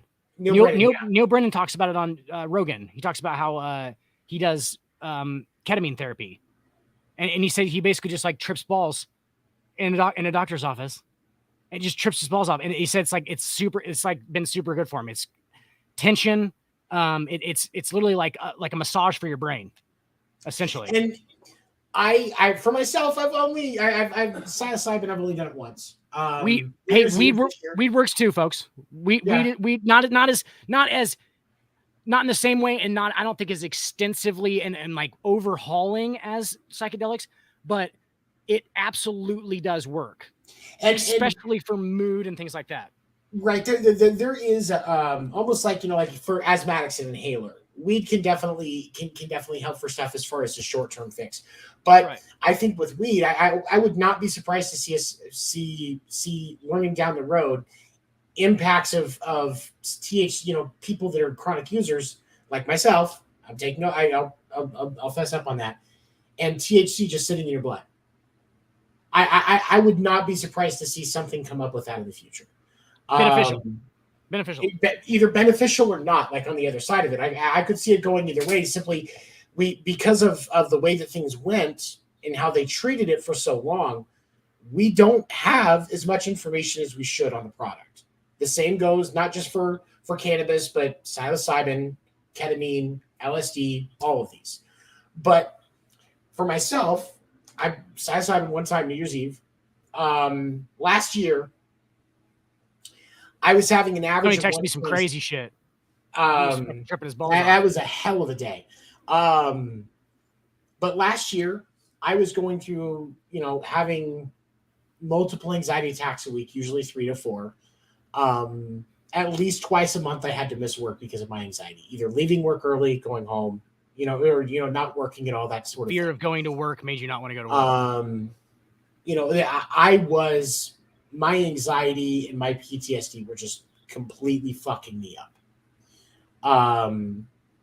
But since that happened, since I did the trip back on New Year's Eve, I still have anxiety, but it's nowhere near as bad as it was.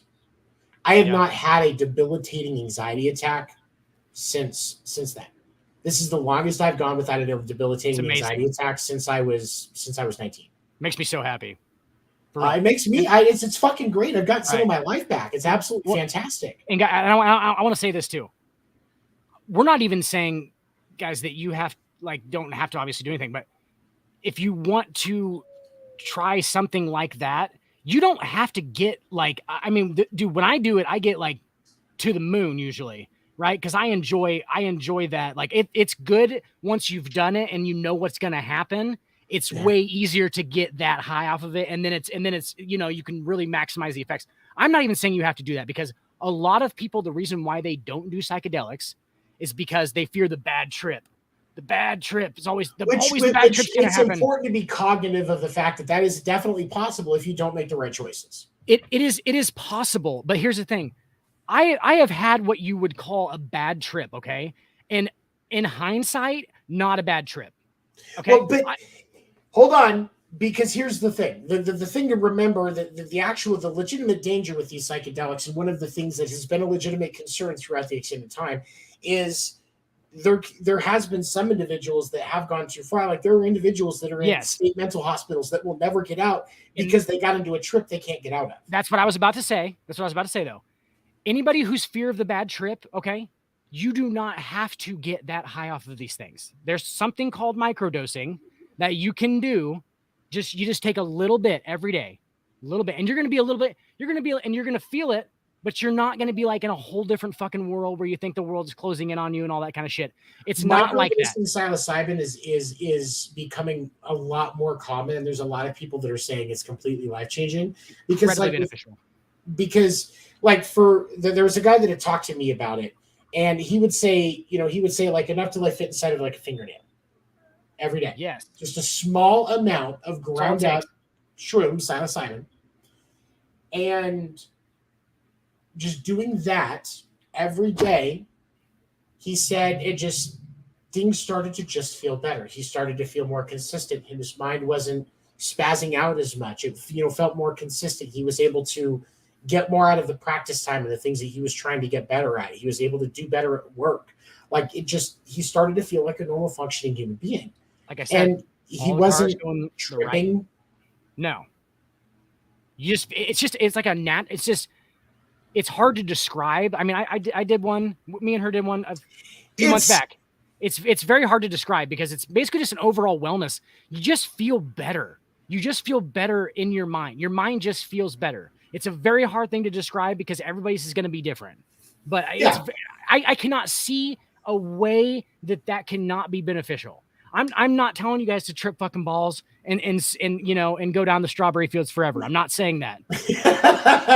I'm not saying that. I'm saying that if you're gonna try it, just do tiny little bits.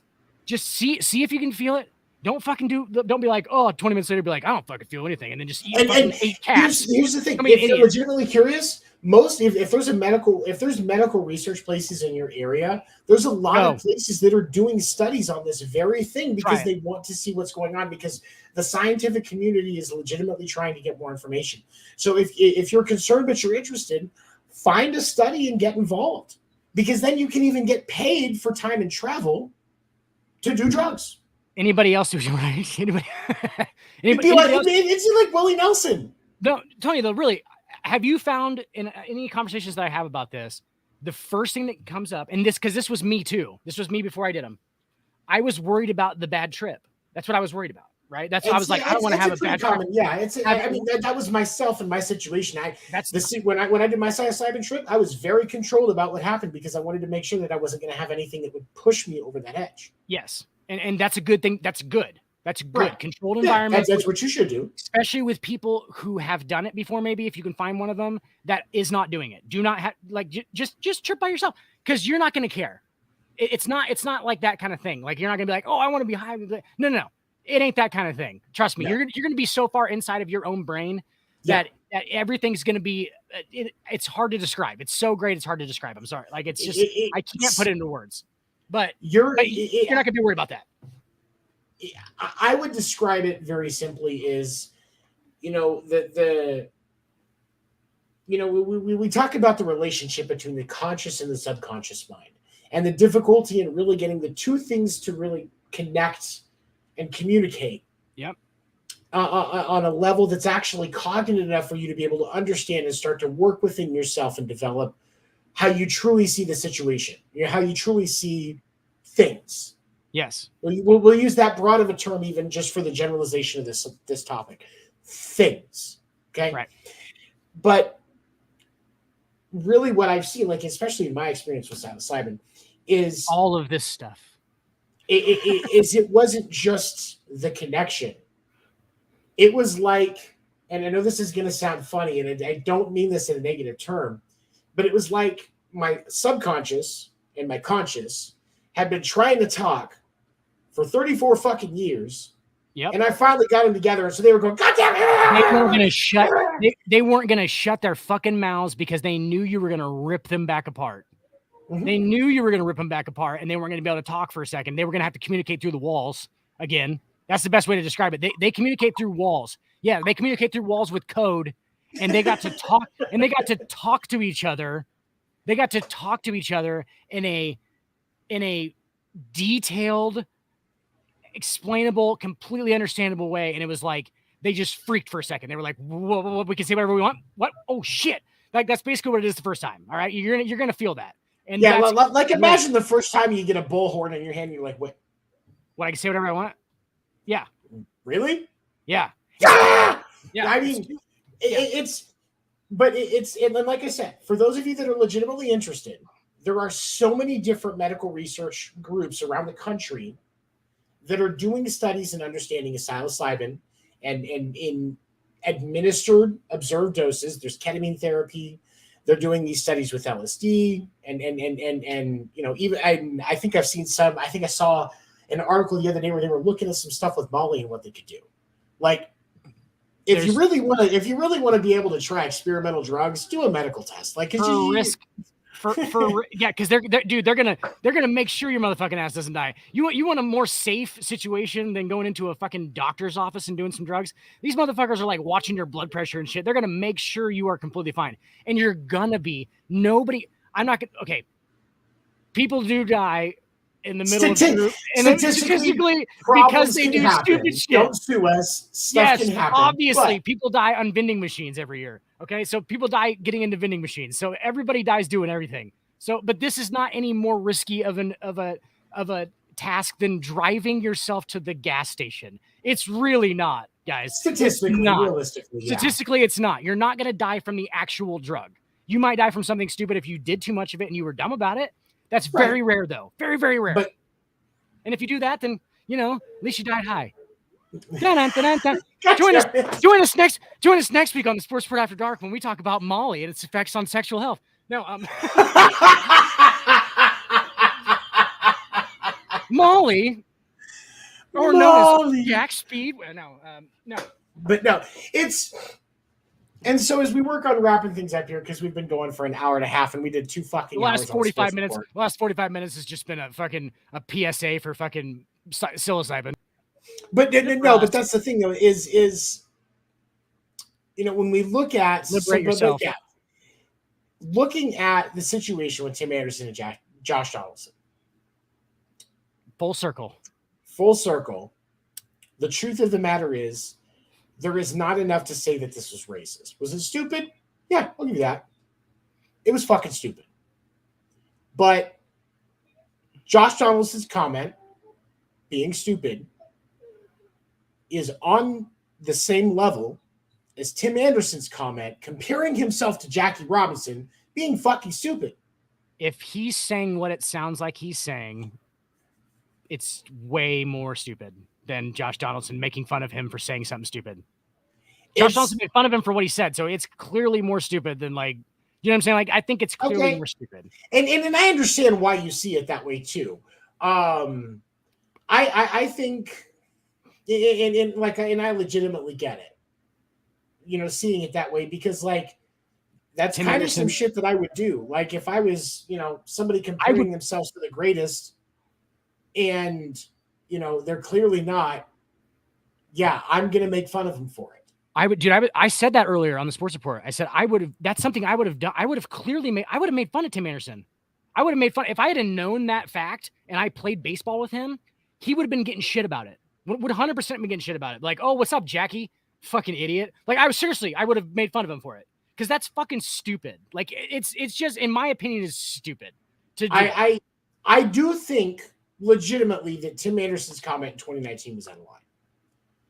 But I also objectively understand, without context, why somebody would think that what Josh Donaldson said was racist. I thought it was racist out of context before I heard the backstory. I immediately thought it was racist. I was like, that's fucking racist as fuck. Where's he go? Oh, what the fuck? And while I don't 100% agree with the league's decision to suspend and fine him, I also understand why they did. Within the parlance of our times. They don't want it to be a bigger problem down the road with him or somebody else. Parlance of our times. Just making a statement. Yeah.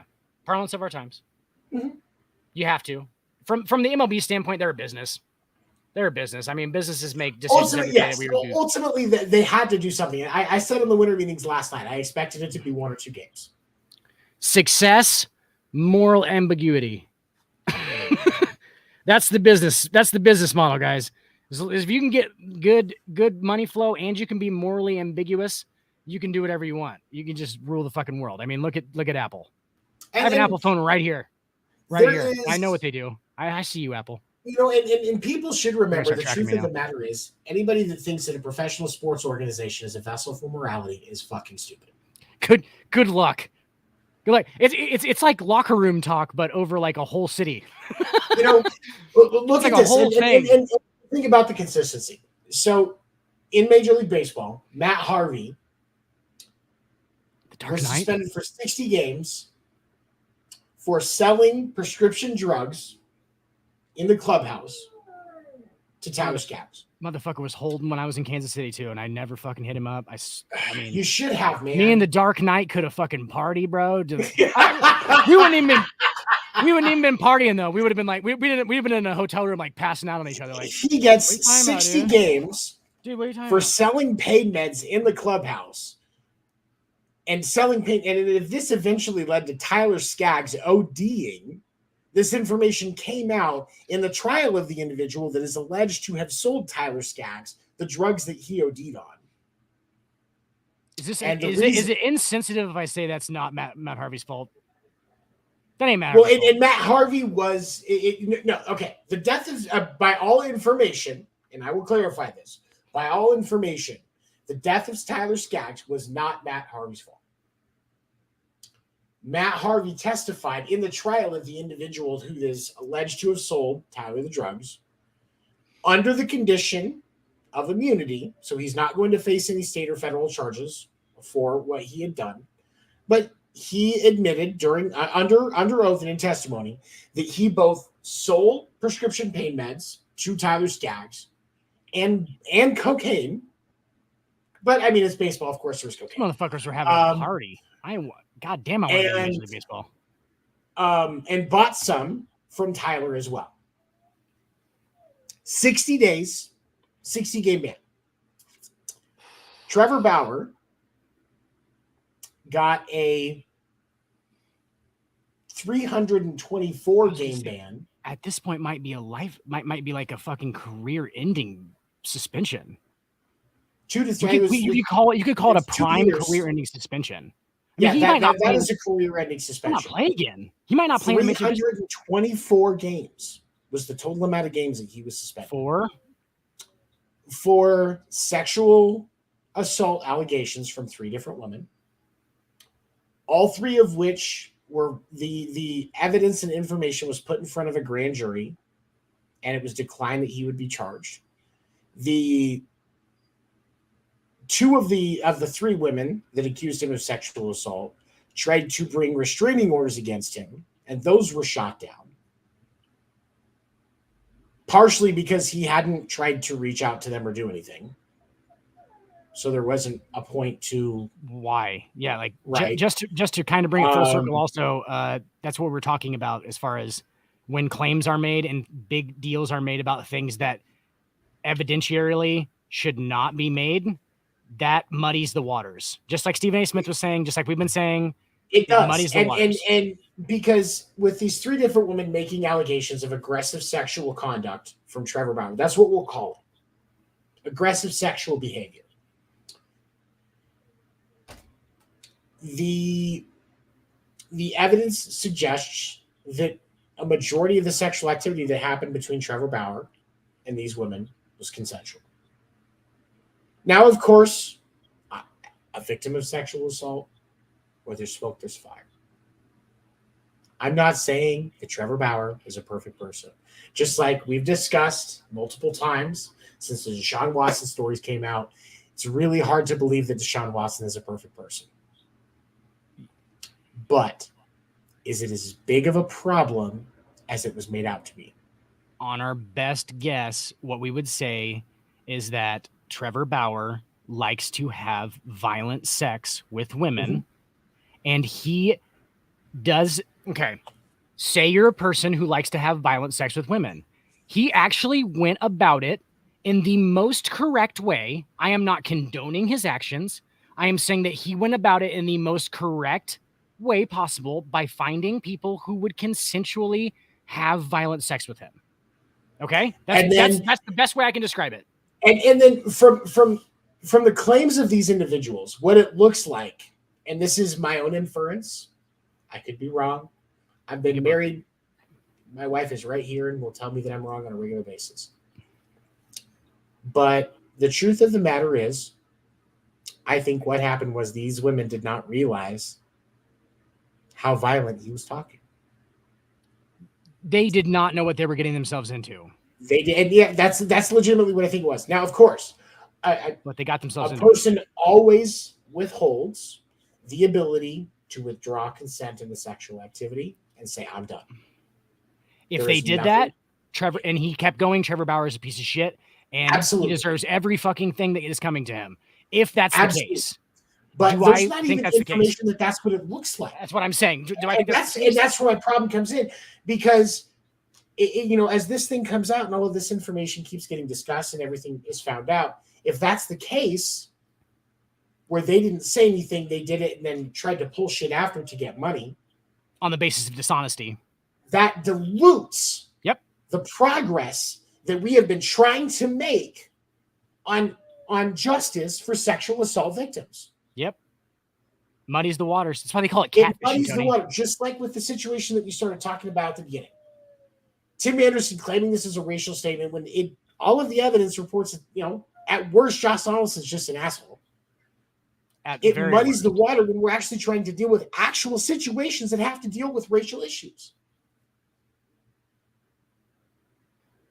By all accounts, that tells me that Josh Donaldson's actually against racism. Like I said earlier, I think he's actually calling him that, by mocking him for comparing himself to Jackie Robinson. Donaldson is actually kind of an advocate against racism. How is that not? I wouldn't go that far. How is that not him going?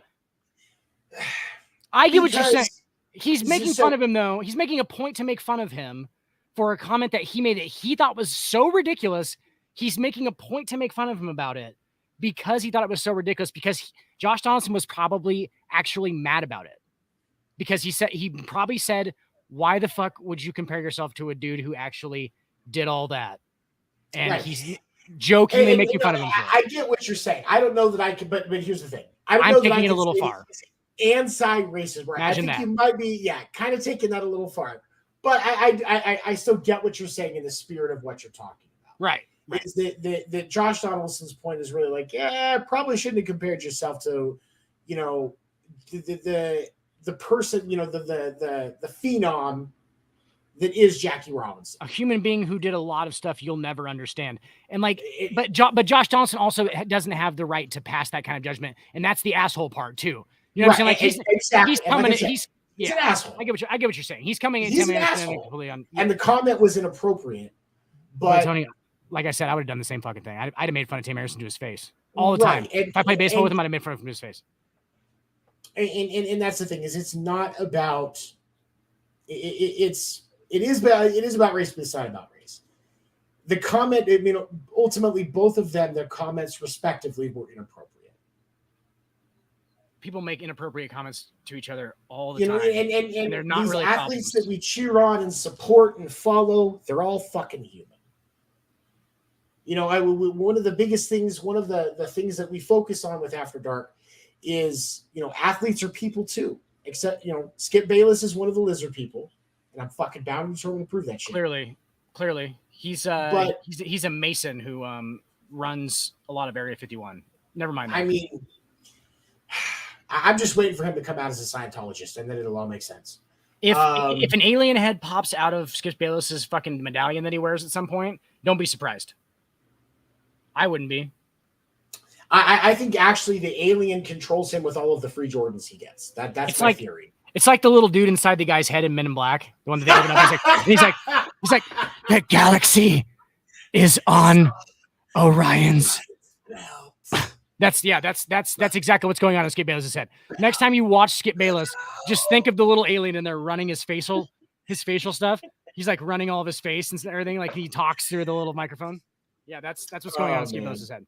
He's a Narlactian or whatever the fuck they call him. Yeah, he was a prince. They're gonna be pissed.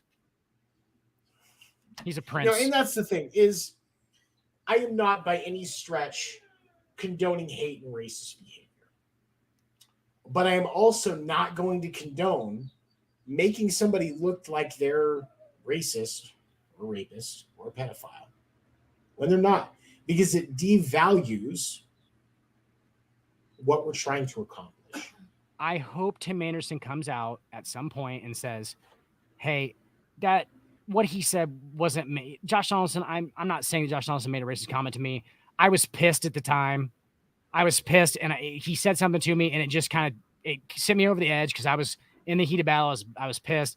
And you know what? It is what it is. I don't think Josh Donaldson was meant in any wrong way. He doesn't even have to say like anything like, oh, Josh Donaldson's not an asshole. I just want him to come out and go, all right, I said it was racist after the game. I knew I was fucking joking. Like I was joking around with him about it. Like he said something that pissed me off. He fucking, and then he can be like, that motherfucker laid on my knee me in the goddamn arm when I tried to run back to third base.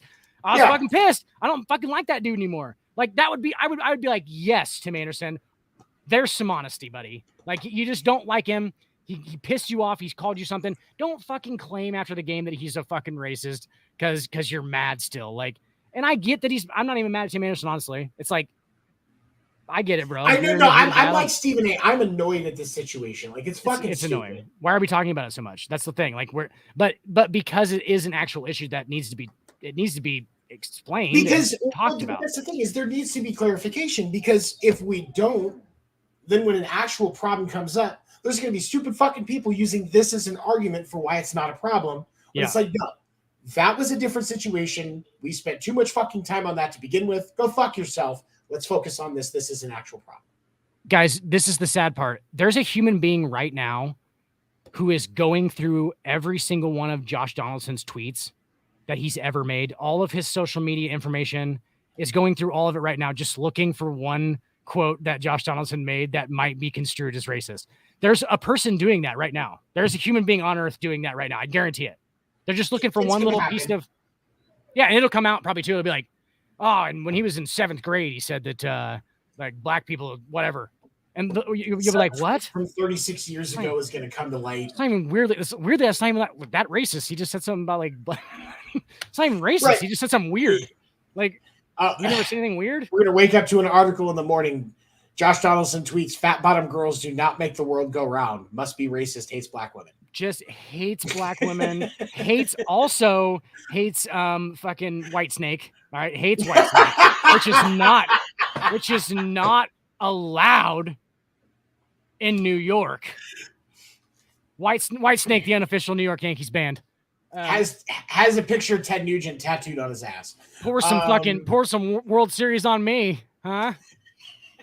I don't even know it's the same band, bro. I do not. No, you've gone. Let's 3 different bands. I'm on like, yeah. Bands. Is that Rush? Is Rush? I'm just kidding. I like Rush. All right, putting Rush and Whitesnake in the same conversation and comparing them as equal bands is offensive to me. Never put Whitesnake. If Steve Grimes find out what you did, he's going to come to Nebraska and beat the shit out of you. I'm just saying. What, Whitesnake? Like putting Whitesnake and Rush in the same conversation. Oh God, like, yeah. He will be hurt. Like he'll have one of those drunken nights where he sits by a campfire outside of his house and like spits in the fire and curses my name for saying that. My name is a swear word to him, so yours has to be at this point. Oh yeah. It's gotta be. It's gotta be. Yeah.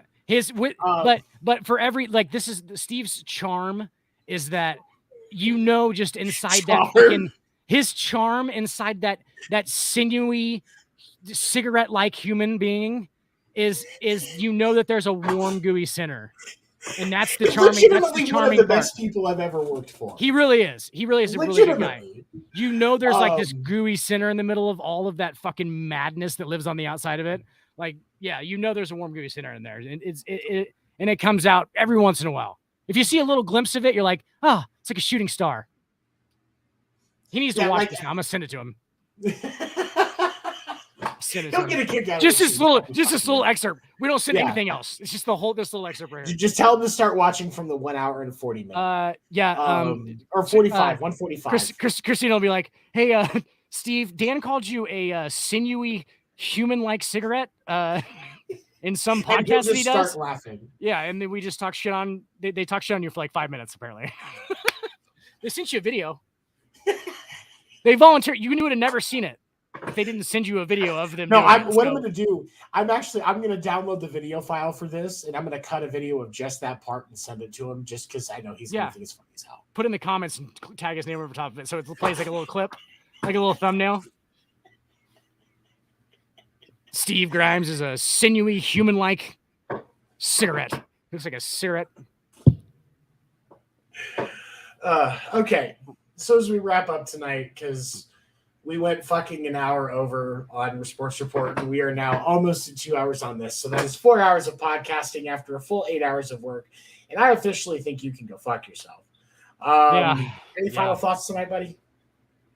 Man, I'm exhausted. We put every fucking ounce of our blood, sweat, and tears into this podcast tonight. We left it all out on the screen. We left it fucking all.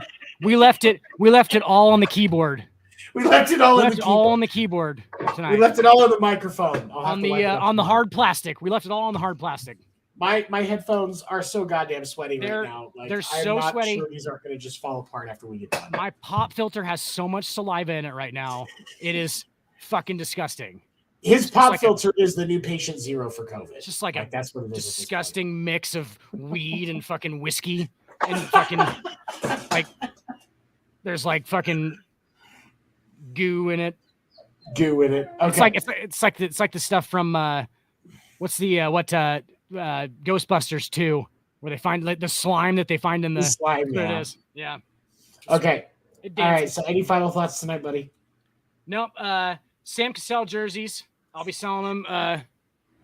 They're knockoffs from China. Little kids made them. So they're still Nike authentic. I am just like Apple. I'm working off the backs of little Chinese kids. And Nike. Go Nike. Just do it. Just jump off the top of that building. Just do it. Just do it. Just make that jersey for 42 cents a day. 42. Not even. Just to eat, go to work. I'm sorry for those of you that might hear my dog in the background. She feels like she's abandoned. It's your puppy dog. But thank you so much for those of you that watched it tonight. We've actually had some steady viewers tonight for the whole episode, which I think is fucking amazing. Yeah, that's amazing, guys. Please share this. I can't see any of that stuff. Guys, I can't see any of that stuff. Just for the record, I can't see any of that stuff. So if you guys like comment and stuff, that's up to Tony whether or not I see it or not. He keeps me in. I would have showed it if we did. He keeps me in like a small boxed cage. You're only allowed to do a couple of things for a reason, Dan. Like just so that we're clear.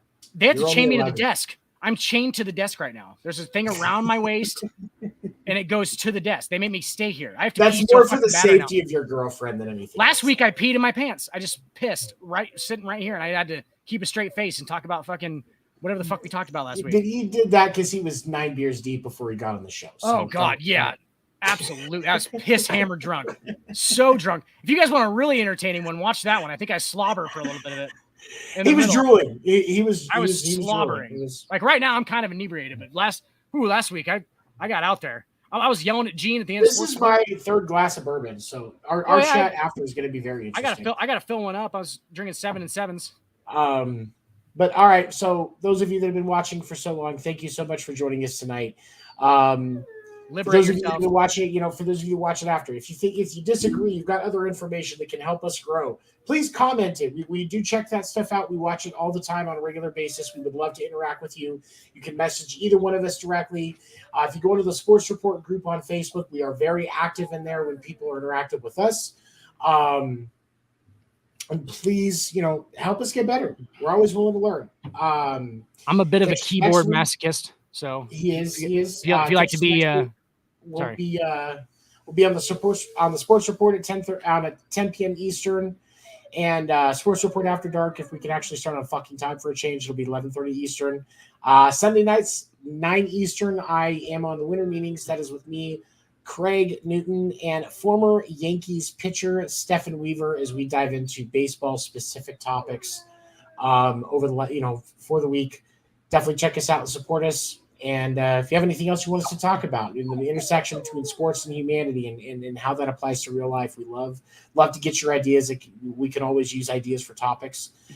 Thank you for supporting us. And first person to comment liberate yourself on the comments gets a free gift bag from Nebraska. You don't know what's going to be in it. It'll be a surprise. It's just 3 corn cobs and a meth pipe. It's gonna be broken too, because I'm not gonna fucking pack that correctly at all. I'm not gonna put any fucking bubble wrap on it or anything. It's just gonna be a fucking laying in there. It's gonna be like a fucking shoebox with like some shit in it. Oh, you'll figure it out. Hey, it'll be a lot of random knickknacks and trinkets, and you'll enjoy it. It'll be for free too. Comment, liberate yourself. Psilocybin, baby. But thank you for your support, everybody. Have a great night.